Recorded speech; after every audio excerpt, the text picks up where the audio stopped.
Hello there, it's Dr. Jason with Elite Health. I want to talk to you about one of my favorite activities of all time, and that's yoga. Just love me some yoga. Such a huge fan. I've been a fan for it for a long time, but be completely transparent with you because I battled so many injuries over the years, mostly in remission now because I was a big weight training guy. I was like, hey, patient, you go do some yoga and good luck with that. And I just never did it myself, and I'm being totally transparent. And I'm like, you know what? I've got to practice what I preach. I mean, I do that 99% of the time with everything else. Why not with physical fitness? So I started yoga practice, I don't know, going on probably a year. Wow, it is like, wow. Okay, I prefer now yoga workouts versus weight training workouts. And I've lifted weights for 30 some years. I love lifting weights. So that should say a lot to you. The benefits, I don't have enough time to list them. But what I love about yoga, okay, here's kind of the highlight reel, is that it checks so many boxes of fitness, right? You're gonna get mobility, which is of course making sure our joints can move in their full range of motion. Flexibility, by the way, is a little different. Flexibility means the muscle belly itself, can elongate, which creates mobility at the joint. Just keep that in mind. Mobility also is a term for you can get full range of motion and you have strength at that joint angle. So that's why it's a little different than flexibility. But either way, mobility, flexibility.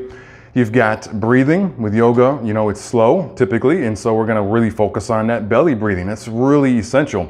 It's one thing to work out, and I'm glad if you do that, but if we're working out, we're holding our breath, or our breath is real shallow, we're up in our ears, not healthy, man, it's not good, and your core has a hard time staying on and staying engaged when we're breathing like that and breathing really shallow, so it does help you focus on breath, which is really cool, right? Another big one is that it's strength-based, of course.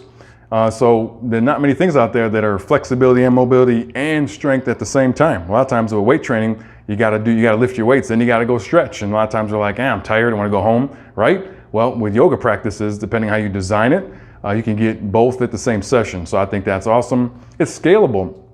Oftentimes for weight training or for resistance training, there's kind of a minimum level of skill to really be able to take advantage of it and not hurt yourself. You really need to hire a trainer.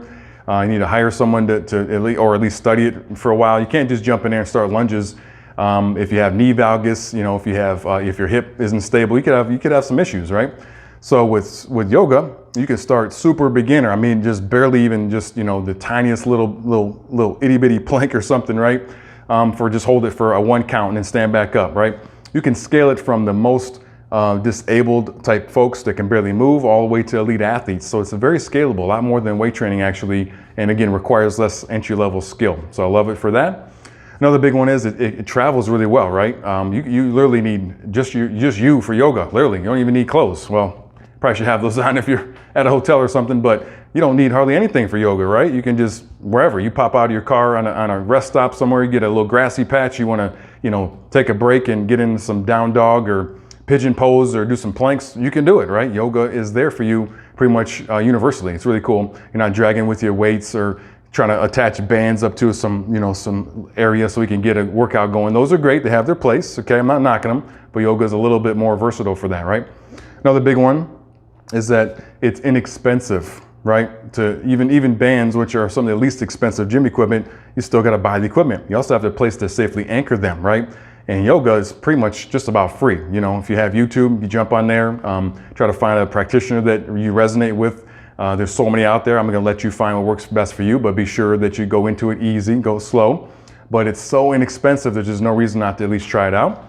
I think that's really huge. And another big component of this, and that's spirituality. Oftentimes, again, we're trying to compartmentalize our weight training, our stretching, our meal prep, our praying and breathing and all that as separate pieces.